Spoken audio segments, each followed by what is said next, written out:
Yes, I am with Mr. Rocky and first time with Fix from Oras de Peligro. Yun. So ayun, after nung ng Oras de Peligro, ano pa yung mga aabangan sa'yo? Ano siguro yung mga dream projects mo in the future?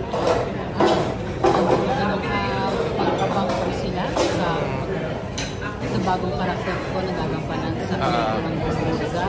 At meron din po kami pagkarating na pelikula ng Direk Alvin Yapan, pinamagatang Talahib. Talahib naman. Talahib, sexy ba to? Or ano?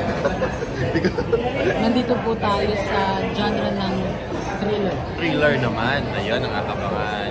How about sa mga gustong makatambal ba? Meron ka bang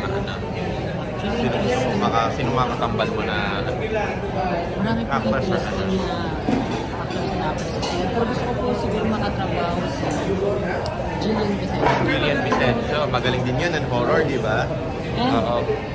Mary Joy Agustin. Ayun, si Mary Joy din. Si Mary Joy. Naalala ko siya sa Los Bastardos. Ayun, siguro, bakit natin kailangan panoorin ang Oras de Peligro, especially sa mga millennial, di ba? And mga Gen Zs na hindi nakaabot ng martial law. Gusto ko lang po sabihin na magandang papanood natin ang Oras de Peligro para makakuha rin tayo ng kahit kapiranggot na parte ng kasaysayan noon para maintindihan natin kung ano yung mga nangyayari ngayon.